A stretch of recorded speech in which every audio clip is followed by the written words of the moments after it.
Hello friends, welcome to Knowledge Knack. आज हम करेंगे क्लास 9th का chapter lines and angles. Question number 4 says in figure, if PQ is parallel to ST, angle PQR equals to 110 degree and angle RST equals to 130 degree, find angle QRS। देखिए, question में हमें ये figure given है और ये बताया गया है कि PQ जो है वो ST के पैरेलल है। ये दो लाइंस पैरेलल हैं। इस एंगल की वैल्यू 110 है, इस एंगल की वैल्यू 130 है और हमें QRS एंगल फाइंड आउट करना है। तो देखिए किस तरह से करेंगे हम इस क्वेश्चन को। सबसे पहले हम इस क्वेश्चन में एक कंस्ट्रक्शन करेंगे। क्या कंस्ट्रक्शन करनी है हमने? PQ के पैरेलल हम R पॉइंट पर एक लाइन ड्रॉ करेंगे। ये देखिए, ये हमने एक लाइन ड्रॉ करी जो PQ के पैरेलल है। इस लाइन को हम नाम दे देते हैं। ये मान लीजिए पॉइंट U है और ये पॉइंट है V। तो जो UV है, मैं U ऊपर लिख देती हूँ जिससे क्लियर हो जाएगा। UV जो है लाइन, ये PQ लाइन के पैरेलल है। तो draw UV parallel to PQ। अब देखिए, इस एंगल को हम मार्क कर लेते हैं एंगल 1, इस एंगल को मार्क कर लेते हैं हम एंगल 2। अब देखिए किस तरह से हम फाइंड आउट करेंगे। PQ जो है हमारी UV के पैरेलल है by construction, therefore angle PQR plus angle 1, यहाँ पर हम एंगल 1 ले लेंगे, इज इक्वल टू 180 डिग्री। कैसे?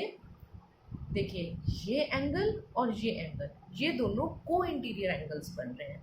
तो इसका रीजन है को इंटीरियर एंगल्स। देखिए, को इंटीरियर एंगल्स क्या होते हैं हमें मालूम होना चाहिए। मैं आपको एक बार रफ में ड्रॉ करके बता देती हूँ। देखिए, मान लीजिए ये लाइन और ये लाइन हमारी पैरेलल है। ये हम कोई ट्रांसवर्सल ड्रॉ करें तो this angle and this angle they form a pair of co interior angles. तो इसी तरह से अगर आप फिगर में ऑब्जर्व करें, this line is parallel to this line, this is the transversal, therefore this angle and this angle they form a pair of co interior angles. और co interior angles का सम हमारा होता है 180 डिग्री। इसलिए हमने PQR और angle 1 को plus करके 180 के इक्वल रखा। अब PQR की वैल्यू हमारे पास कितनी है? 110 डिग्रीज। तो इस तरह से हम एंगल 1 की वैल्यू निकाल लेंगे। एंगल 1 की वैल्यू कितनी आ जाएगी? देखिए, 180 माइनस ये 110 उधर जाके शिफ्ट होगा, तो एंगल 1 की जो वैल्यू हमारे पास निकल कर आई वो आई 70 डिग्री। ठीक इसी तरह से हम एंगल 2 की भी वैल्यू निकालेंगे। अब देखिए, जब हमने कंस्ट्रक्शन करी थी तो PQ जो है हमने UV के पैरेलल ड्रॉ करा था और PQ हमारा किसके पैरेलल है? ST के पैरेलल। ये हमारा बाय कंस्ट्रक्शन था and this was given in the question. तो इस हिसाब से PQ, UV और ST, ये तीनों lines, this line and this line, ये तीनों लाइंस जो हैं एक दूसरे के पैरेलल हो गए। तो अब ST जो है हमारी UV के पैरेलल है। तो अब फिर से अगर हम इसको ऑब्जर्व करें तो देखिए, रफ में मैं आपको ड्रॉ करके दिखाती हूँ। ये दो पैरेलल लाइंस हैं, ये हमने ट्रांसवर्सल ड्रॉ करा, तो this angle and this angle they form a pair of co interior angles. तो इस तरह से देखिए, ये लाइन और ये लाइन पैरेलल है, तो 130 डिग्री और एंगल 2 ये को इंटीरियर एंगल्स हुए। तो हम इसको किस तरह से लिखेंगे? Therefore angle TSR plus angle 2 is equal to 180 degree. और इसका भी रीजन क्या रहेगा? को इंटीरियर एंगल्स। तो अब TSR की वैल्यू हमें मालूम है 130 डिग्री है, एंगल 2 की वैल्यू हमें मालूम नहीं है, तो उसको हम कैलकुलेट कर लेते हैं। 180 माइनस 130 इधर जाके सब्ट्रैक्ट हो जाएगा, तो इसकी वैल्यू हमारे पास आ जाएगी 50 डिग्रीज। अब देखिए ये यूवी लाइन को ऑब्जर्व करें तो angle 1, this angle and angle 2, ये तीनों एंगल हमारे सेम स्ट्रेट लाइन के ऊपर बन रहे हैं, तो इसलिए इन तीनों का सम मिलाकर कितना होगा 180 डिग्री। तो अब हम लिख देंगे angle 1 plus angle QRS plus angle 2 is equal to 180 degrees.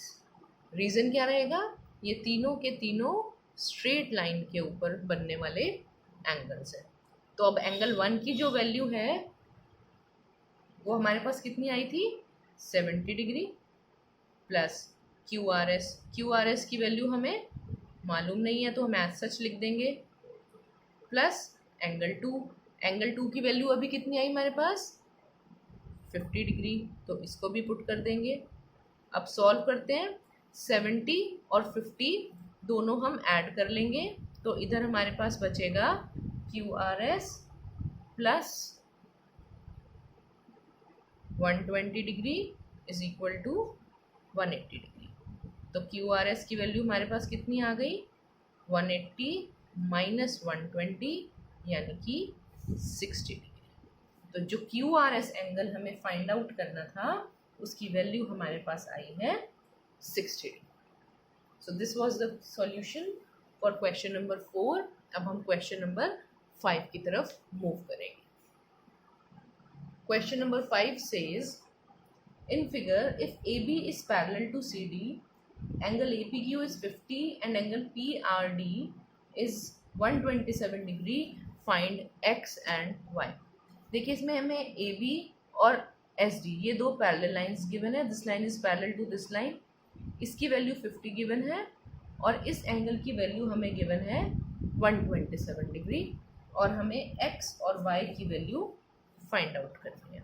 तो सबसे पहले देखिए AB जो है हमारी SD के पैरेलल है। ये मैं सिचुएशन एक बार आपको यहाँ पर ड्रॉ कर कर बता देती हूँ। ये AB लाइन है, ये हमारी SD लाइन है और PR इस तरह से ट्रांसवर्सल ड्रॉ किया गया है। तो ये P है, ये R है। तो देखिए आप ये एंगल और ये एंगल ऑल्टरनेट एंगल्स बन जाएंगे। क्यों? क्योंकि आप इसको इस तरह से भी देख सकते हैं, हमने पिछले एक क्वेश्चन में भी डिस्कस किया था कि अगर इस तरह से Z का स्ट्रक्चर बन रहा है तो ये एंगल और ये एंगल ये हमारे ऑल्टरनेट इंटीरियर एंगल्स फॉर्म होते हैं जो कि इक्वल रहेंगे। तो अगर हम फिगर में ऑब्जर्व करें तो एंगल APR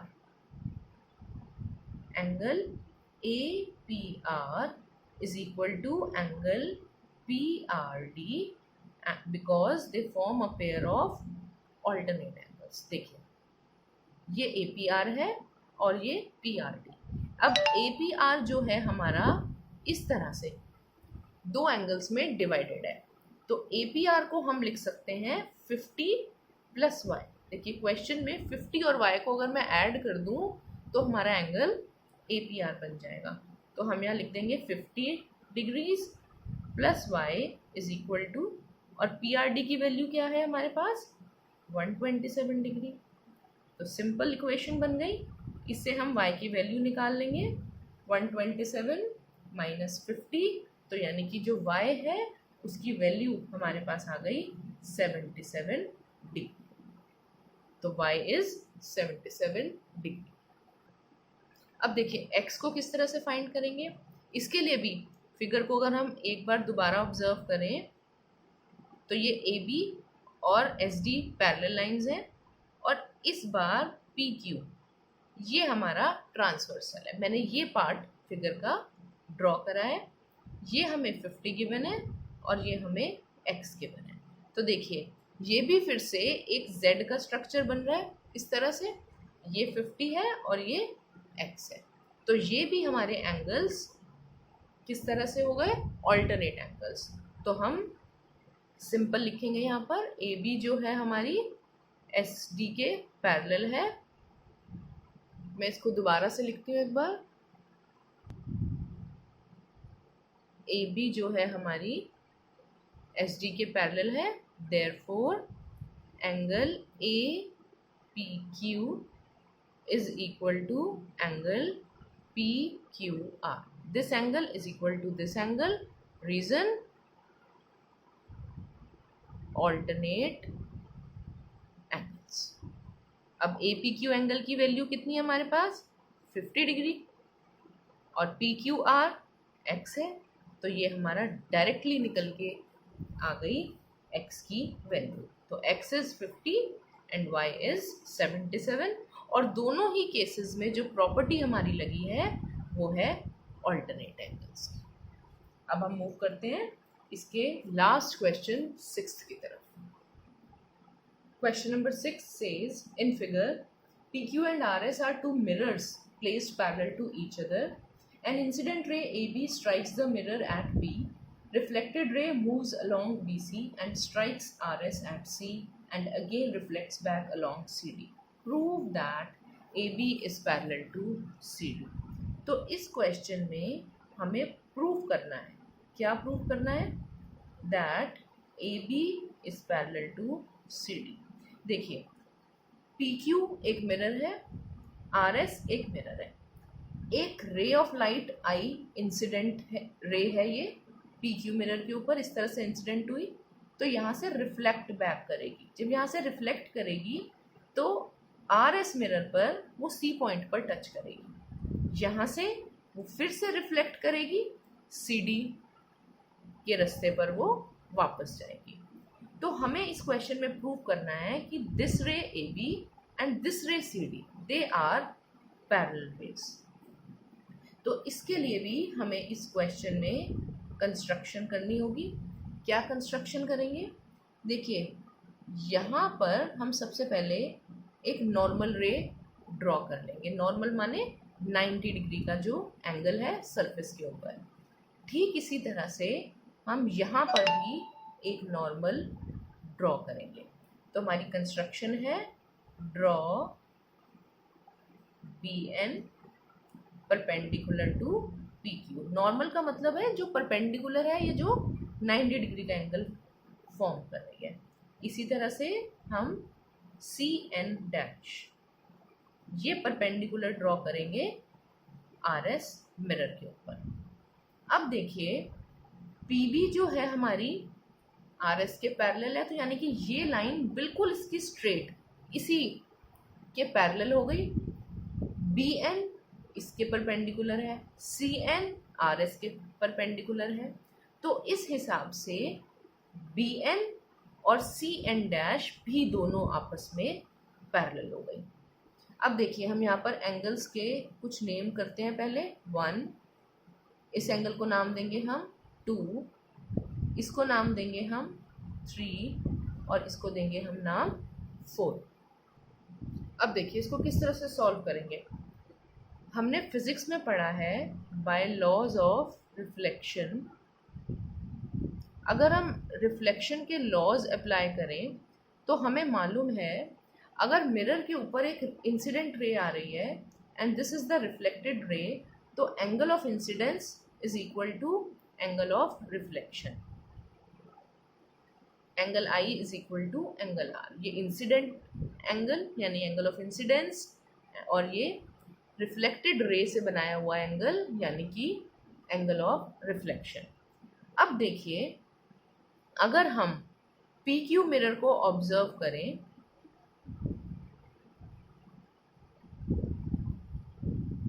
तो उसमें इंसिडेंट एंगल हुआ हमारा 1 और रिफ्लेक्टेड एंगल हुआ 2।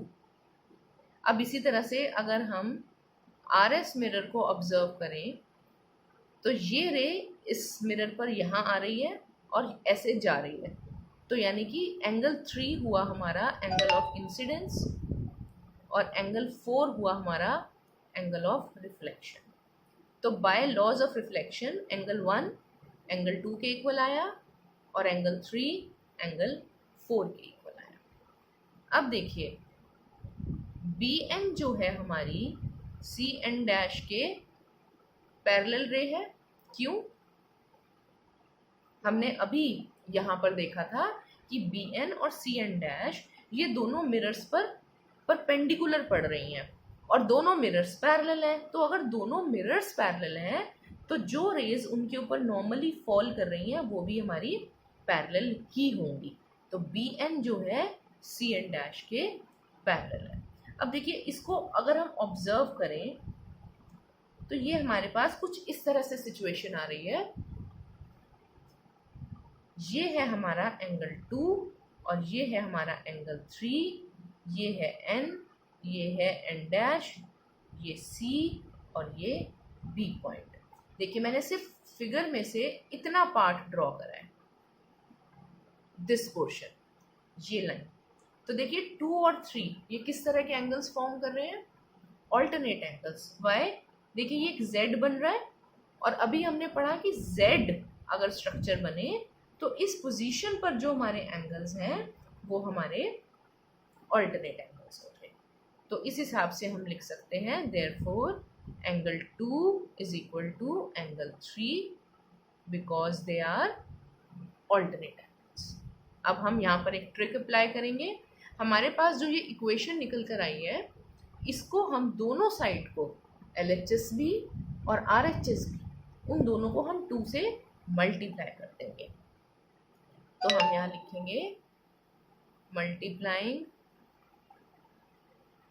Both sides by 2। अगर मैं 2 से मल्टीप्लाई करूं तो ये मेरा बन जाएगा twice of angle 2 is equal to twice of angle 3। इसका भी डबल और इधर इसका भी डबल कर दिया। अब देखिए फिगर में दोबारा से देखिए, एंगल 2 का डबल क्या होगा हमारा?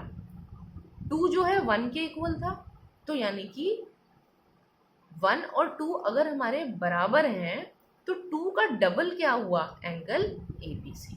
तो ट्वाइस ऑफ एंगल 2 हम लिख सकते हैं एंगल ABC। ये देखिए ये 2 है, ये 1 है, 2 का डबल यानी कि उसमें सेम वैल्यू ऐड कर दी हमने और जो एंगल 1 है उसकी सेम वैल्यू है 2 जितनी। तो 2 + 1 यानी कि एंगल ABC। अब इसी तरह से देखिए ट्वाइस ऑफ एंगल 3 करना है हमने। 3 किसके इक्वल है? 4 के इक्वल। तो अगर मैं 3 का डबल करूं यानी कि 3 में 3 को ऐड करूं और 3 किसके इक्वल है? 4 के इक्वल। तो 3 का डबल हमारा हुआ BCD, एंगल BCD। तो हमारा एंगल ABC एंगल BCD के इक्वल आ गया। अब देखिए इसको भी अगर मैं आपको फिगर में दोबारा से ड्रॉ करके दिखाऊं,